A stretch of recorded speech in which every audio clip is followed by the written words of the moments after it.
आपल्या 123 गावानं गोदापट्ट्यातल्या आंदोलनाचा लढाई उभा केली होती.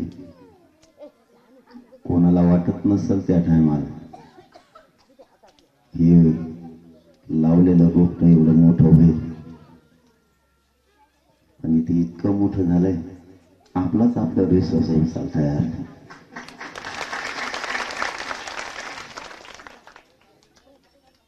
तुम्हाला मी बघितलं, मला तुम्ही बघितलं की वेगळंच ध्यान देते.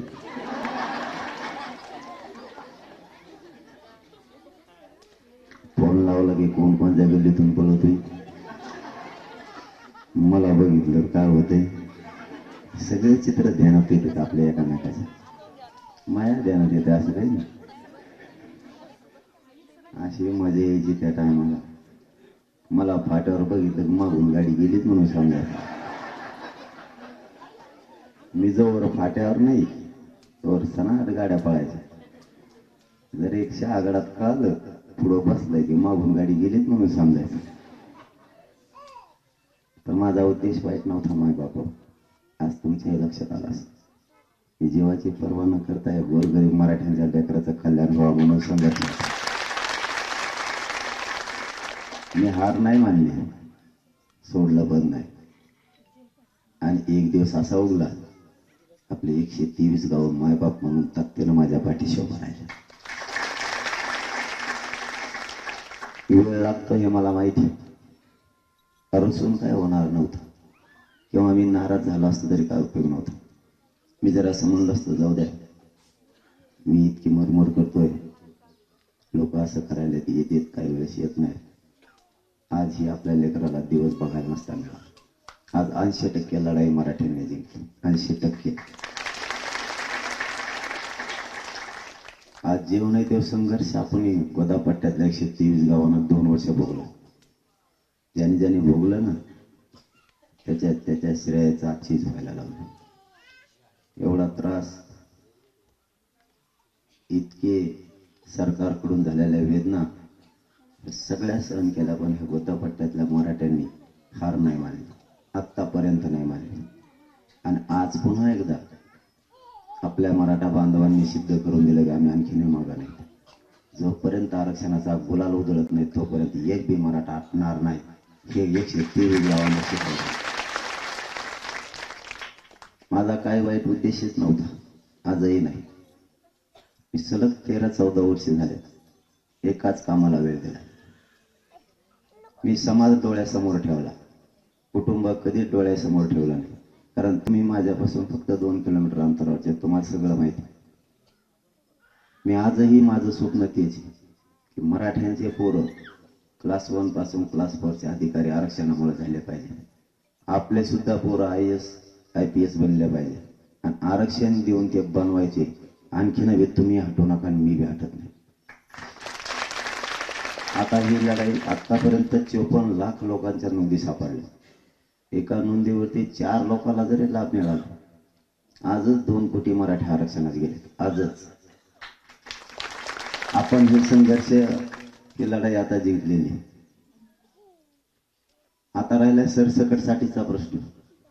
बघूया, त्यांच्या रोजच बैठका सुरू आहेत, बंदच नाही त्यांचं. कालच कॅबिनेट झाली का आज पुन्हा जाईल. हे पहिल्या घटना आहेत अशा की आठवड्यात 3 कॅबिनेट व्हायला लागले.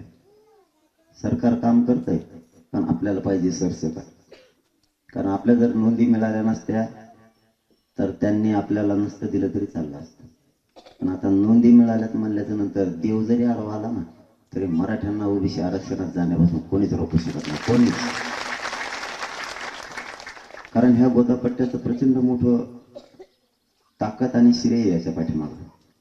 सगळ्यांनी सुरुवातीच्या काळात, आता तर 100% रडत पडत का होईना लावून धरलंय. मी तर असा नमुना होतो, ज्याला ज्याला मेसेज आले असेल त्याला कळत असेल, मी रोजचे 3 लाख मेसेज टाकायचो. मावशी हो, तुम्हाला सांगतो, मी यांना मेसेज टाकायचो बैठकीला या म्हणून. आणि काय त्याला फोन बी लावायचो 3 वाजता, रात्री 4 वाजता, 2 वाजता. एक जणांनी तर फोन उचलला, मावशी हो मला 2-4 घोडे लावले. आणि फोन ठेवतो, उचलला, बोलला, म्हणलं बैठकीला या उद्या, म्हणलं येतो म्हणलं. फोन ठेवताना तिने कट तर करायचं ना.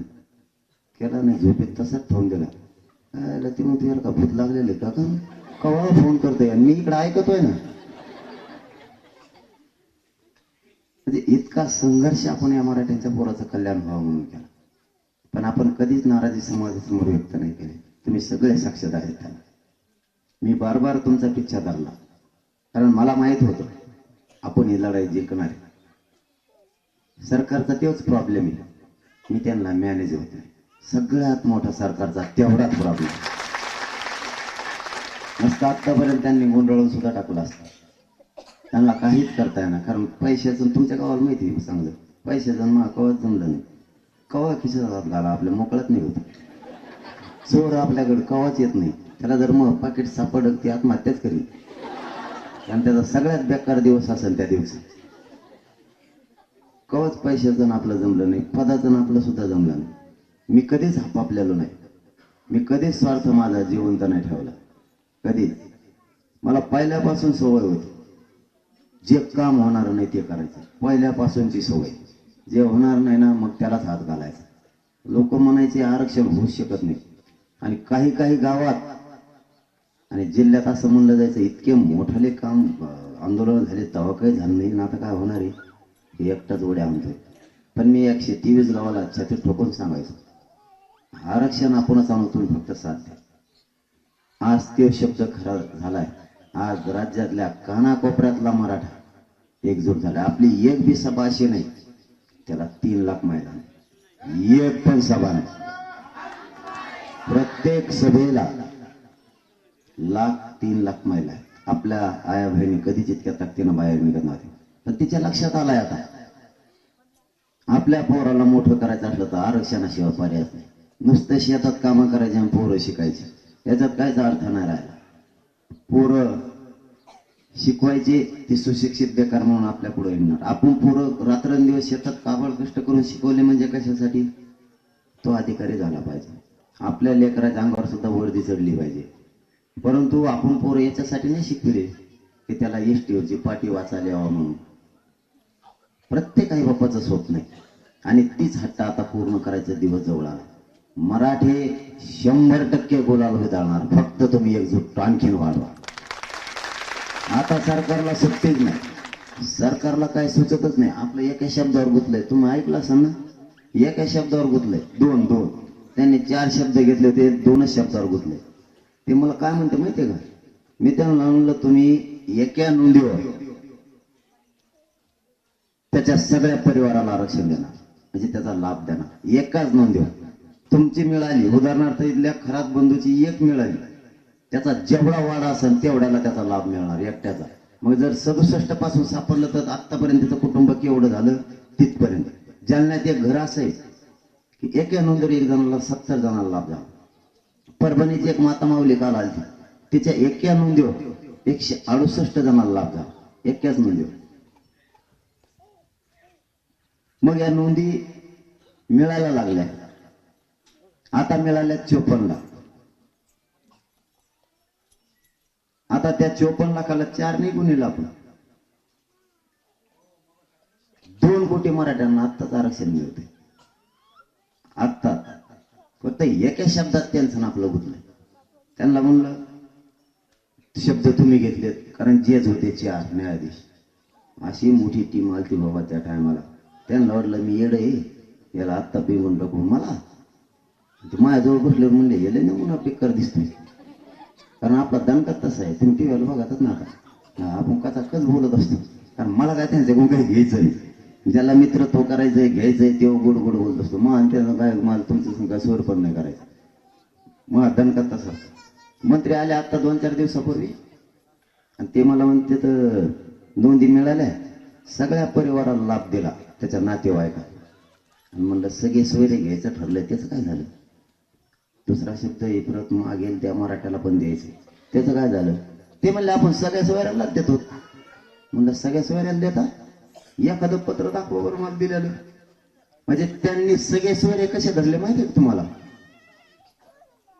माझी नोंद मिळाली माझ्या पुतण्याला, माझ्या चुलत्याला, आणि म्हणलं हे सगळे सोयरे का बसून होते तुमच्या? सुलतान पुतणे सोयरे असते. तू लागला बेताळाकडे बघायला. अरे सगळे सोयरे होते का? सगळी दुनिया ऐकते, महाराष्ट्र लाईव्ह तिथं सुरू आहे. ते म्हणतो सगळ्या सोयऱ्याला देतो आम्ही, चुलते पुतणे हेच म्हणजे सगळे सोयरे. म्हणलं तुमच्यात असं असतं का? आमच्यात ते सगळे सोयरे नाहीत, ते रक्ताचे नातेवाईक रक्ताचे आहेत त्याच्यात, भावकी म्हणतात त्याला. आमच्यात तुमच्यात सगळे सोयरे म्हणतात. मला पंडित माहीत झालं त्यांचं, त्याच्यावरच 2 कॅबिनेट झालेत एका शब्दावर. आणखी नाही मिळ जुळा ना त्यांना. सगळे सोयरे म्हणजे काय? आपण आता ही लढाई जिंकतोय, बैठका सुरू आहेत, त्यांचं ते धोरण बघतील. आपण म्हणलो होतो पुन्हा एकदा इथंच आंदोलन करू, मराठी दमच खाय ना. ते म्हणजे मुंबईला जायचं. आता हे ठराविक नमुने, आता हे सोपं नसतं. आता हे मुंबई जाण्यामध्ये हे मध्ये इमान बघायचं, घेऊन बसून नाही फॅनावर त्या इमानाचं. तर गल्ल्या गुल्ल्या हिंडायचं म्हणलं ते काय सोपं आहे का साधं आहे का? नाही, आग्यामुळे उलशी घुसणार नाही. आता 2-4 कोटी जाणार आहेत आणि मुंबईची लोकसंख्या 1.25 कोटी. त्यांनाच बाहेर निघायची वेळ आली आता. कारण एका सुईनं झोपणार आहेत का काय तिथं? आता हे रातभर फिरू नये तिथं. चॉकलेटची कंपनी पुढे, बिस्किटाची कंपनी पुढे, हिरो हिरोईनचा बंगला कसा दिसत होईल, मंत्री कसल्या गादीवर झोपत होईल. ये नाही आता आम्ही काय करावं त्याला? आमच्या पोराचे मूर्ती पडत असले तर आता आम्हाला टोकाचा लढावं लागणार आहे. त्याला नाही विलाज आमची. नसता तुम्ही 20 तारखेच्या आत द्या.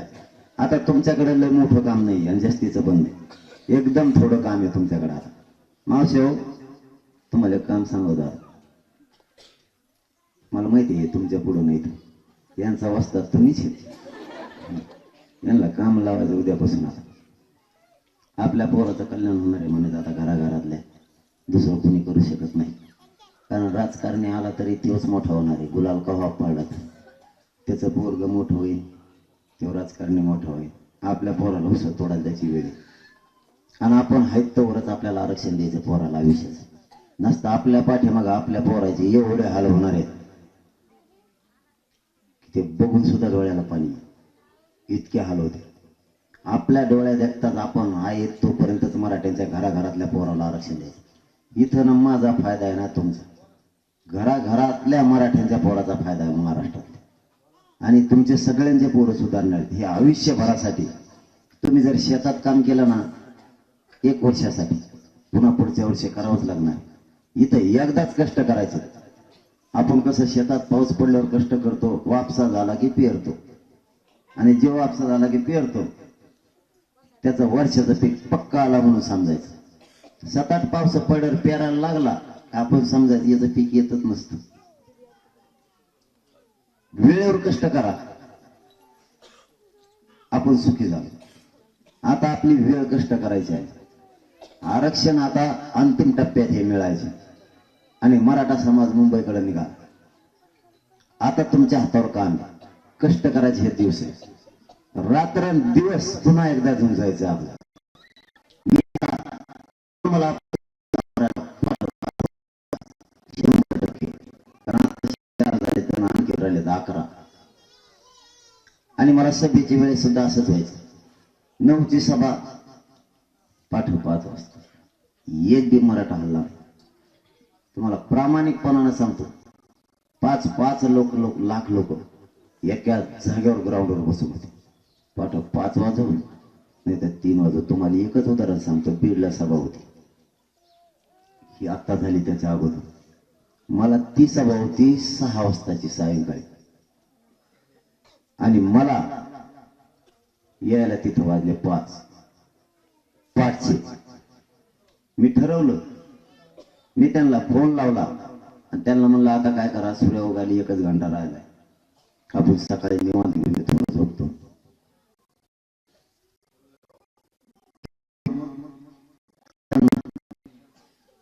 आत्ता घेतली सगळे दमलेले. ते म्हणजे तुम्ही काय करा 2-4 घंटे झोपा, सूर्य उगवूस्तोवर बसून होतो. म्हणजे एकजूट बघा तुम्ही किती असू शकते महिला असं. तसं आता आपल्याला कष्ट करायच्या वेळी हीच खरा टाइम आहे. तुम्हाला जर तुमचे पोरं मोठे करायचेत ना, कोणाचीच गरज नाही ना, राजकारण्याची पिचकारण्याची कोणाचीच गरज नाही. आपली लढाई आपण गोरगरिबांना लढायची ना आपणच जिंकायची. तुम्ही एक काम करा, रोज सकाळी यांना काम लावा. घरातून उठले यांना सकाळी सांगायचं तुम्ही गावागावी जा, आणि मराठी जागे करा. मुंबईला येण्यासाठी गावागावात जाऊन तुम्ही जनजागृती करा. यांना मावशीवर काम लावायचं तुम्ही सगळे. यांना उठलं की गाडीला किक आणली, यांना शहागडाकडे वळूनच द्यायचं नाही. यांना सांगायचं तुम्ही 2-4 तरी गावं करू नये. आपल्या मराठ्यांच्या महाराष्ट्रातल्या पोराचं कल्याण होणार आहे. प्रत्येक घराघरात जायचं. आता गावात नाही जायचं. आपण जातो गल्लीने ना, आपण म्हणतो लोकच नव्हते. लोक घरी असले तर घरी बसा, शेतात असले तर शेतात जाऊन बसा त्यांची. आणि प्रत्येकाला सांगा मुंबईकडे चला म्हणून. एवढ्या वेळेस जर आपण ताकदीनं धडक मारली ना, मराठ्यांच्या पोरांच्या डोक्यावर गुलाल उधळाच म्हणून सांगतो. यांना रोज काम लावा. 20 जानेवारीपर्यंत. आणि हे जर मावशीवर नाही गेले ना, यांच्या भाकरीच बंद करा. तुम्हाला काय करायचं, मी आहे तुमचा भाऊ तुमच्या मागं. मी त्यांना सुधरून द्या ना. यांना आत्ता पिंगून टाकतो मी. आता काळजीच करू नका तुम्ही. यांना काम लावा. कारण इथं हित स्वतःच्या पोराचं आहे. आता तुम्ही कंटाळा केला की तुमच्या पोराचं वाटलं होणार. आणि मग याला जबाबदार सरकार नाही, तुम्ही आणि आपणच. आपले पोरं बरबाद करायला. आता पोरं बरबाद नाही होऊ द्यायची. 1% जर पोरग हुकलं ना, त्याच्या संग फक्त निवांत बोला आणि विचारून बघा. 1% हुकलं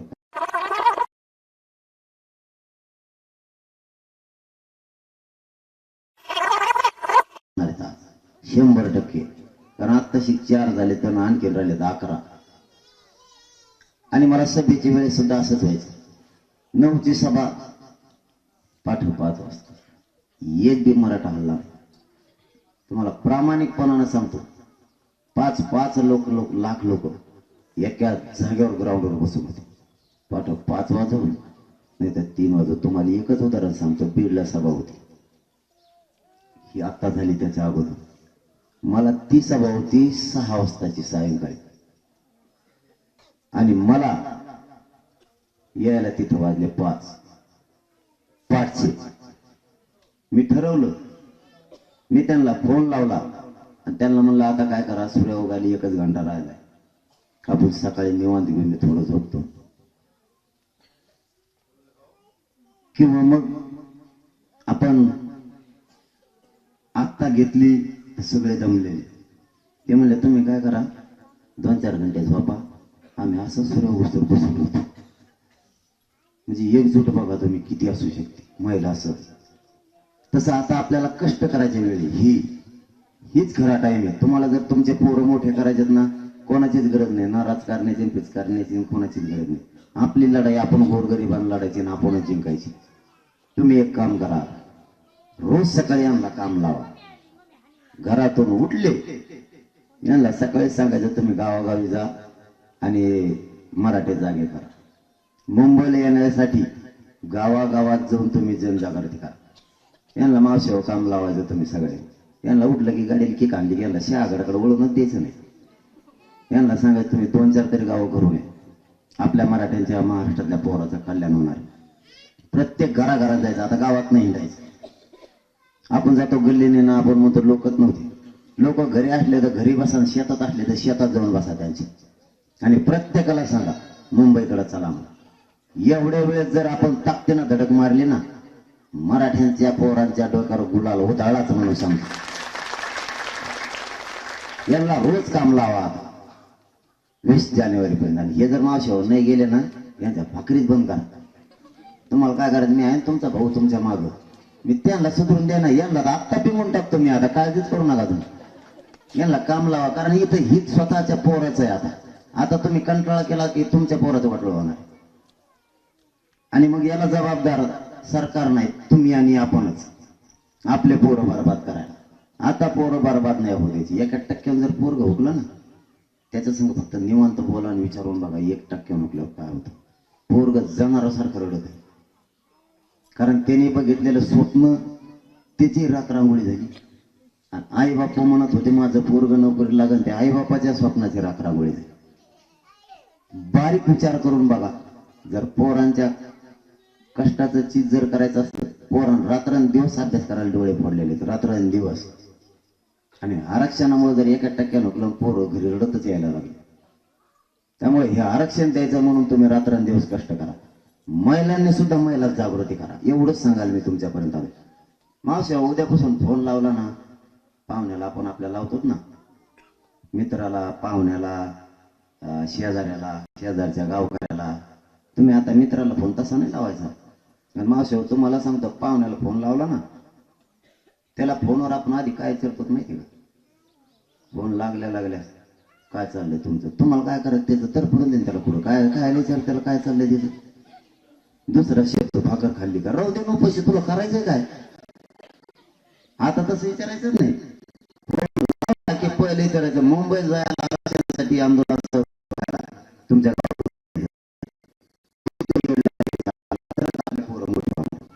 इतकं वेळ लावून घ्यायचं आपल्याला जानेवारीपर्यंत. माणसांनी सुद्धा तेच करायचं. फोन लावले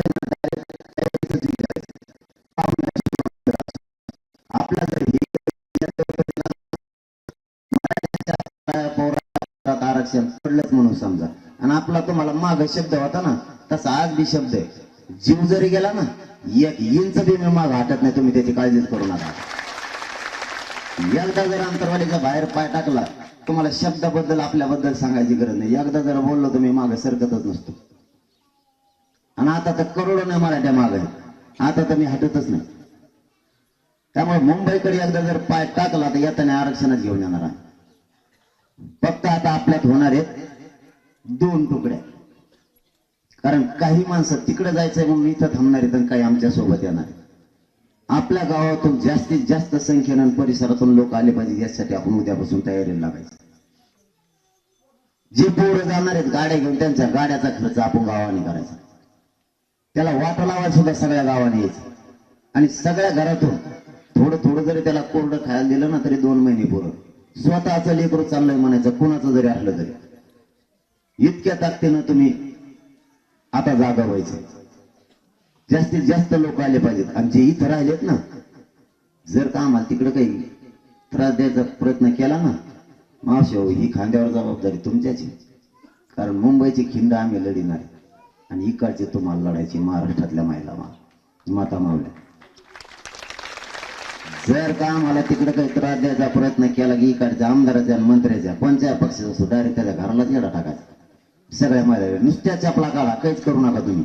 ते राहतच नाही इथं. त्याला म्हणायचं तिकडे आमच्या माणसाला त्रासच कमी दिला, आणि तू इथं कस काय झोपला निवांत. मग ते कोणत्या पक्षाचं असं देणं घेणं नाही. स्वतःच्या पोरासाठी आता सावध व्हा. कारण आम्ही जाताना महाराष्ट्रातले सगळे पोर आहेत मराठ्यांची, ते तुमचेच लेकर आहेत, ते दुसरे कोणाचे नाही. आणि जाताना आम्ही तुमच्या म्हातारे बी घेऊन जाणार आहे तिकडं. त्याच्यामुळे तुमचा म्हातारा आमच्या संग आहे आता. त्याला का तिकडे त्रास दिला तुम्ही इकडे चपलाच काढायच्या. आणि महाराष्ट्रातल्या महिलांनी सांगितलं, आता बीडच्या सभेत तर 5 लाखापेक्षा जास्त महिला असतात. त्या म्हणल्या भाऊ तुम्ही नुसते मुंबईत जा, कोणच आडायचं फक्त इकडे आम्ही एका आमदाराला मंत्र्याला राहून देत नाही तुम्हाला त्रास दिल्यावर. त्याला चपलाने थोबाड आणतात म्हणे आम्ही. कारण आपण चूक नाही करायला लागलो, तर आपलं हक्काचं आरक्षण ते आपण मागायला लागलो. आणि ते हक्काचं असून तुम्ही देणार नसलं तर आमचं नाही विलायचं. आंदोलन मात्र आपल्याला मुंबईत सुद्धा शांततेत करायचं. फक्त त्यांच्या गनिमी काव्य त्यांचे यशस्वी होऊ द्यायचे नाहीत, म्हणून दोन्ही बाजून आता सज्ज राहायचं. इथं राहणाऱ्यांनी इकडची खिंड सांभाळायची, आणि तिकडे जाणाऱ्यांनी तिकडे खिंड लढायची. म्हणजे त्यांनी जर आपल्याला 4 बाजूने वेढलं तर आपण 10 बाजूने त्यांना वेढायचं. आता एवढी तयारी केली. काल सुद्धा आपण मुंबईतली बैठक घेतली. यांनी जर मध्ये अडविलं तर तिकडचे 30 ते 40 लाख लोक पलीकडून येणार, आणि आम्ही इकडून 2-3 कोटी मराठी आपण चाललो. मध्ये काय बेकाडबे घालून त्या सहज उचलून बाजू ठेवू शकते ते मराठ्याचे पोर. आणि मराठी नुसते मांड्याबे घालून मुंबईत बसले तरी आरक्षण मिळत असतं. एकही रस्ता राहत नाही. आणि येत असे स्वप्न बघायचे आता, ते शेअर मार्केटचा बैल बघायचा, हे लय अवघड खेळ चालला. ते म्हणजे त्यांच्या डांबऱ्या कसल्यात बघायच्या, की काय काय खाते ते बघायचं. ते आता सोपा अंदाज दिसत नाही मला बी आता काय तिकडे. ते मला तर वाटतंय मला मुंबईत जायच्या आधीच मुंबई फुल होती का काय की. इतकं काही काही तर मसाड्यावरच चालले. एक मंत्री मला फोन करतात, ते म्हणतो होय काही का सांग बाकीच पण ते खरंय का मसाडी येणार आहे आम्हाला, मला काय माहित. पोरं असे नमुने बाद बसत ते मसाडीवर, एका तोंड इकडे केलं, एका टांगडे इकडे सोडलं. म्हणजे कोणाच्याच कोणाला मेळ लागा नाही काय चालू ते. सरकारला सुद्धा कळा नाही मराठ्यांचा गनिमा गाव किती डेंजर. आणि आपण आतापर्यंत यशस्वी फक्त गनिमे काळामुळे करतो. आपण त्यांना आंदोलनच करू दिलं नाही. त्यांच्याकडून फक्त एकच चूक झाली, याच्यानंतर ते करू शकत नाही. त्यांनी जर केली तर त्यांना याचे परिणाम लय वाईट बघावं लागणार. आपल्या पोरासाठी आपल्याला लढायचं. माझी एवढीच तुम्हाला विनंती करायला आलोय, 20 जानेवारीची तयारी ताकदीनं करा. आता आपल्याला सगळ्याला मुंबईवर धडक मारायची, अशी धडक मारायची की आरक्षणच घेऊन द्यायचं, फक्त शांततेत जायचं सगळ्यांनी, कोणीही उद्रेक करायचा नाही. पण आपल्या गावातून परिसरातून शक्यतो माणसं घरी ठेवू नका, कारण तुम्ही घरी राहून तुमच्या जर तुमच्या पोराचं वाटोळं होणार असलं तर घरी राहून झोपून करता काय? आता हीच कष्ट करायची वेळ. मी रात पाठ एक करतोय आणि मराठा समाज हे महाराष्ट्रातला रात्री दिवस बैठका घ्यायला लागलाय. मराठी हे ताकदीनं निघाले, जे वाहन असेल ते, ट्रॅक्टर असून द्या, नाही तर जिपा असू द्या, नाही तर रिक्षा असू द्या, त्याच्या मागची शीट काढून फेकायचे, मागं झोपायला जागा करायची, चालले मुंबई. पोर सरपंच घेऊन निघाले, काही तर मला त्या सरपंचाचे फोटो टाकायला लागले, काही गॅसचे. आपण बी सगळी तयारी केली. तुम्हाला परत दुसरी भी विनंती, त्यांनी जर आम्हाला तिथं गॅस नाही मिळून दिला, तेल मीठ जर नाही मिळून दिलं ना, भाज्या पाल्या दूध धान्य आपण आपल्या लेकरात जर कोणी विचार करणार नसला तर आपण कोणाच लेकराचा विचार नाही करायचा. आपण काय ठेका नाही घेतला, हमेशा सगळ्याचा विचार करायचा आणि आमच्या पोराचा विचार कोणी करायचा. यासाठी आपल्याला थोडं निर्भीड व्हावं लागणार आहे, तरच आपले पोर. आरक्षणाची काळजी करू नका, यांच्याकडून आरक्षण घेतल्याशिवाय मुंबई सोडित नाहीत. आता फक्त मागची बाजू तुम्ही सांभाळा. 20 तारखेला सगळ्यांनी आपल्या डोमलगाव गावातल्या एकाही माणसाने घरी नाही थांबायचे एक दिवस. सगळ्यांनी अंतरवाली लिहायचं, गेवराई बरे वाटा लावाय. ज्यांना यायचंय ते सोबत राहणार आहे, ज्यांना नाही यायचं ना ते वापस येते, म्हणजे माता मावल्या सगळ्या वापस येतात. पण अंतरवाली ते गेवराई सगळ्यांना आपण पायी चालायचं. तुमच्या एक दिवस सगळ्यांना उपस्थित राहिल्यामुळं सरकारवर असते धडकी भरणारे ते म्हणते, जर हे वाटा लावायला इतके आले तर मुंबईला आल्यावर काय करते आणि मग राहणारे काय करते, त्यांना एकदा चुरूक पुन्हा द्यायची, मराठीने दंड थोपाटलेत म्हणून. त्यामुळे घराघरातल्या सगळ्या माणसांनी 20 तारखेला 8 वाजताच सकाळी यायचं. एक दिवस उपवास घडला तरी हरकत नाही, विचार करू नका. फक्त पाण्याच्या बाटल्या सोबत घेऊन तुम्हाला पायी चालायचं, एक दिवस उपवास घडला तरी चालत. 8 वाजता अंतरवाली पुरं गाव कुलप लावून तिकडे यायचं. आणि ही जागृती मी तर करतो, पण तुम्ही सुद्धा करा की शेकड्याने गावं अंतरवालीत यायचं आणि अंतरवालीतून पायी गेवराईपर्यंत वाटा लावायला जायचं. आणि जे रॅलीत येणार आहेत ना ते आमच्या सोबत चालणार आहे. आणि सगळ्यांना विनंती, शक्यतो मोठी तयारी का रॅलीला जायची, कारण आपल्याला आपण याच्या साक्षीदार आहेत या लढाईची. आपल्याला हे यश मिळवायचं, हे विजय मिळवायचा. जर का मावशी एखादं तिकडं पायी चालल्याला माघारी आला तुमच्या संग, त्याला ढकलून लावा माघारी, परत तिकडे येऊन नाही हळूच येतो तुमच्या आडू परत माघारी, एकाला नाही येऊन द्यायचं माघारी. कारण आता आपण निर्भीड झाल्याशिवाय पर्याय आले. आपण काय वाद करायला नाही चाललं, आपण निर्भीड झालो तर आयुष्यभराचं आरक्षण त्या पोरांना मिळणार आहे. तुम्ही काळजी करू नका, तुम्हाला शब्द आहे माझा, एकदा अंतरवाली सोडली मुंबईतून आरक्षण घेतल्याशिवाय फिरून वापस पाय नाही टाकणार, हे शब्द आहे तुम्हाला, आणि शब्दाला मी लय कठोर आहे. धन्यवाद. एबीपी माझा, उघडा डोळे बघा नीट.